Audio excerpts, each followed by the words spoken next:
Hello everyone, welcome back to my channel.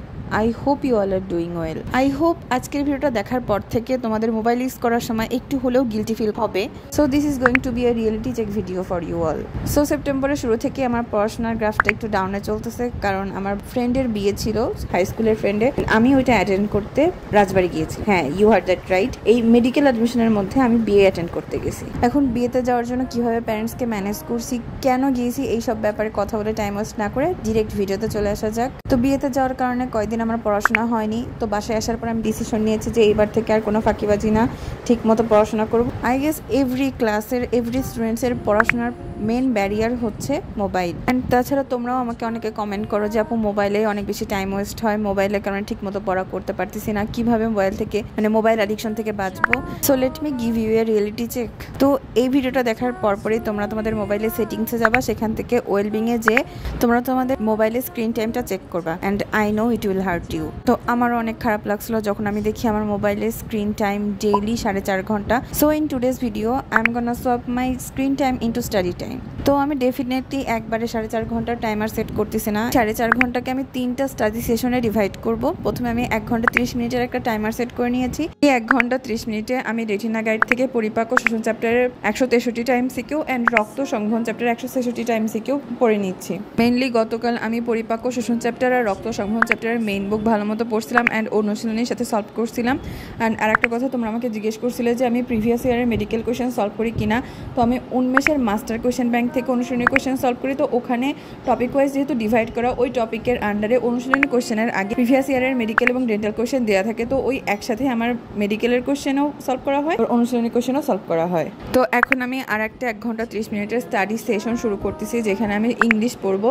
English হচ্ছে group verb এল থেকে Z, 138 থেকে 243 নম্বর পর্যন্ত। ইংলিশ প্রিপারেশন বলতে আমি শুধু রেটিনা গাইড থেকে প্রিভিয়াস ইয়ারের মেডিকেল, ডেন্টাল অ্যান্ড ভার্সিটি কোয়েশ্চেনই সলভ করে থাকি, কারণ আমার গ্রামাটিক্যাল পার্টের বেসিক ক্লিয়ার আছে। এই জন্য শুধু আমি এমসিকিউ প্র্যাকটিসই করি, আর আমরা কোনো অ্যাপেক্স বা অন্য কোনো বই ইউজ করি না, জাস্ট রেটিনা গাইড থেকে এমসিকিউগুলো সলভ করে থাকি। আমি রেটিনা গাইড পড়ি বলে যে তোমাদেরকে রেটিনা গাইডই পড়তে হবে এমন কোনো কথা নেই। এমসিকিউ প্র্যাকটিস করাটা হচ্ছে মেন ব্যাপার। তোমরা অ্যাপেক্স থেকেও করতে পারো, কোনো সমস্যা নাই। তো ইংলিশ ওই টপিকটুকু কমপ্লিট করতে আমার 30 মিনিট টাইম লাগছে। অ্যান্ড এখন আমি পড়তেছি হচ্ছে জিকে টপিক বাংলাদেশের অর্থনীতি। রেটিনা গাইডে এই টপিকে এমসিকিউ আছে হচ্ছে 113টা, previous year medical, dental and varsity সব মিলে। তো আমি এখানে রেটিনা ডাইজেস্ট থেকে বোল্ড করা লাইনগুলো পড়তেছি না, কারণ কালকে আমার এক্সাম আছে অ্যান্ড আরও অনেক বেশি টপিক আছে যেগুলো কমপ্লিট করতে আমার অনেক টাইম লাগবে। কালকের এক্সামে জিকের 4টা টপিক আছে। একটা হচ্ছে বাংলাদেশের অর্থনীতি, 2 ব্যাংক ও ব্যাংকিং, 3 বাংলাদেশের শিল্প, 4 হচ্ছে বিজ্ঞান ও তথ্য প্রযুক্তি। এই 4টা টপিকের ডেসক্রিপশন ভালো মতো পড়তে আমার অনেক টাইম লাগতো, এই জন্য আমি এটা স্কিপ করে দিচ্ছি আজকের মতো অ্যান্ড জাস্ট এমসিকিউ সলভ করে এক্সামটা দিব। এখন আমি তোমাদের একটা ইস্যু নিয়ে একটু কথা বলতে চাই, সেটা হচ্ছে কোচিং মার্কসের ইস্যুটা। তো অনেকে আমাকে জিজ্ঞেস করছো যে 50-এ কত পেলে সেটা হচ্ছে সেফ জোন। যারা ফার্স্ট টাইমার আছো তারা ট্রাই করবা 42+ পাইতে, আর যারা সেকেন্ড টাইমার আছে তারা মাস্ট 45+। একটা ব্যাপার বলা দরকার, কোচিংয়ে ভালো মার্ক পাওয়াটা ভালো, কিন্তু এটাই সব কিছু না।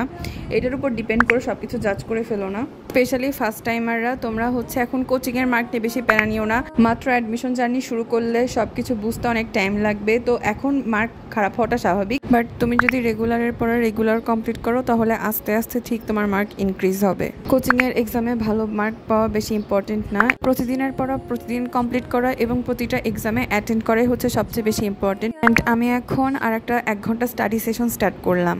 সত্যি বলতে যখন স্ক্রিন টাইম সোয়াপ করছে তখন বুঝতে পারছি যে আসলে আমার মোবাইলে কতটা টাইম ওয়েস্ট করি। অ্যান্ড এই টাইমটা যদি প্রোডাক্টিভলি স্টাডিতে কাজে লাগানো যেত তাহলে কত কিছু কমপ্লিট করতে পারতাম।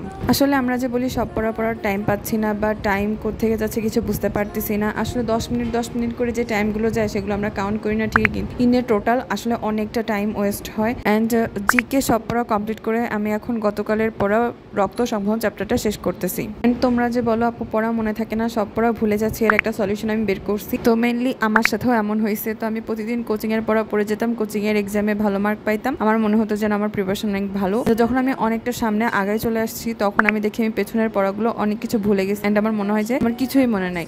রিসেন্টলি আমি এখন এমন স্টার্ট করছি যে যেই পড়াটা পড়ি সেটা ওই দিনের শর্ট স্প্যান অফ টাইম আমি আবার রিভিশন দিই। এতে হয় কি অনেক পড়া আমাদের পার্মানেন্ট মেমোরিতে চলে যায়, স্পেশালি ইম্পর্টেন্ট টপিকগুলো বা হাইলাইটিং টপিকগুলো আমাদের পার্মানেন্ট মেমোরিতে চলে যায়। তখন আর মনে হয় না যে চ্যাপ্টারটা একদমই পারি না, বা এক ট্রিপ রিকল করার সময় সবকিছু মনে পড়ে যায় বা অনেকটাই মনে পড়ে যায়। যেমন এই রক্ত সংবহন চ্যাপ্টারটা আমি কোচিং এর ক্লাস করছি, দেন নিজে পড়ছি একবার অ্যান্ড এখন রিভিশন দিচ্ছি। তো খুব অল্প সময়ের মধ্যে 3 বার পড়ার কারণে এই চ্যাপ্টারে অনেক কিছু আমার মনে আছে অ্যান্ড আমার মনে হচ্ছে না যে আমি সব ভুলে গেছি। তো ওই দিন reality just hit me hard and আমি বুঝতে পারছি যেই টাইমটা আমি মোবাইলে নষ্ট করতেছি সেই টাইমটা কত কিছু করা পসিবল। যদিও এই উইকটা আমি আমার ফ্রেন্ডের ওয়েডিংয়ে ছিলাম, পড়াশোনা করা হয়নি ঠিক মতো। আমি জানি আমার ওর ওয়েডিংয়ে যাওয়া উচিত ছিল না, বাট ওর কোনো বোন ছিল না অ্যান্ড ও আমাকে অনেকবার রিকোয়েস্ট করছিল, বাট আমি যে টাইমটা ওয়েস্ট করছি তার খেসারত আমাকে দিতেই হবে। আমার কম্পিটিটররা তো আর আমার মতো বসেছিল না, এই জন্য প্রতিদিন এক্সট্রা হার্ডওয়ার্ক করে ওই লসটা আমাকে রিপেয়ার করতে হবে and I am ready for that. And I would like to request you all, please এই ভিডিওটা দেখার পর তোমাদের স্ক্রিন টাইম চেক করো অ্যান্ড নিজের স্ক্রিন টাইমটাকে স্টাডি টাইমে কনভার্ট করো। তাহলে তুমি বুঝতে পারবে যে দিনে কত টাইম তুমি মোবাইলে ওয়েস্ট করো অ্যান্ড ওই টাইমে তুমি কি কি করতে পারতে। আর যারা অনলাইনে ক্লাস করো তাদের স্ক্রিন টাইম স্বাভাবিকভাবেই বেশি আসবে। তো তোমরা করবে কি, ধরো যদি তুমি তোমার পার্সোনাল ফোনে অনলাইনে ক্লাস করো তাহলে তোমার বাবা মার ফোন বা বাসার এক্সট্রা কোনো ফোন এনজয়মেন্ট পারপাসে ইউজ করবা, তাহলে পার্থক্য করতে পারবা যে তুমি কত টাইম মোবাইলে ওয়েস্ট করো। অ্যান্ড একটা পার্সোনাল সাজেশন থাকবে, আমি যেহেতু একটানা পড়তে পারি না, আমি পড়ার মাঝখানে অনেক বেশি ব্রেক নিই। আমি 1 ঘন্টা পড়লে দেন 10 মিনিট ব্রেক নিই, বাট এই 10 মিনিটে আমি মোবাইল দেখার পরিবর্তে আমার ছোটো বোনের সাথে খেলা করি। অ্যান্ড যখন আমার একটা চ্যাপ্টার অর্ধেক বা ফুল কমপ্লিট হয়ে যায় তখন হচ্ছে আমি আমার মামুনের সাথে বসে গল্প করি বা একসাথে চা খাই, ডিনার করে নিই। আমার ব্রেকটা আমি এইভাবে নিয়ে নিই। বাট হ্যাঁ, তার মানে এমনটা না যে তুমি এই পুরো অ্যাডমিশন সিজন জুড়ে হচ্ছে মোবাইল ইউজ করতে পারবে না। সারাদিনে সব পড়া বা সব টাস্ক কমপ্লিট করার পর যখন ঘুমাইতে যাবা তখন 1-2 ঘন্টা মোবাইল দেখতেই পারো। তো প্রিভিয়াস উইকে আমার স্ক্রিন টাইম ছিল 4 ঘন্টা 40 মিনিট। তো এই 4 ঘন্টা 40 মিনিটে কী কী পড়া পসিবল সেগুলো তো তোমরা দেখতেই পেলে। অ্যান্ড এখন আমি একটা নোটবুকে লিখে নিচ্ছি যে আজকে আমি কী কী পড়ছি। মেনলি আমি রিসেন্টলি এটা শুরু করছি কোন দিন কী পড়ি সেটা ট্র্যাক রাখার জন্য। মেনলি আমি এরকম লেখা স্টার্ট করছি একটা কারণে, এমন হয়েছে যে আমার কিছু কিছু চ্যাপ্টার 5 বার পড়া হয়েছে অ্যান্ড কিছু কিছু চ্যাপ্টার 1 বার। তো ওই সমস্যাটা দূর করার জন্য এখন থেকে আমি লিখে রাখি যে কোন দিন কী কী পড়ছি অ্যান্ড কত টাইম লাগছে। অ্যান্ড তার সাথে একটা কাগজে 55টা চ্যাপ্টার লিখে রাখছি, প্রতিদিন যেই চ্যাপ্টারগুলো কমপ্লিট করি সেগুলো মার্ক করে ফেলি। অ্যান্ড তোমরা তোমাদের স্ক্রিন টাইম চেক করো অ্যান্ড স্ক্রিন টাইমকে স্টাডি টাইমে কনভার্ট করে আমাকে জানিও। That's it, thanks for watching.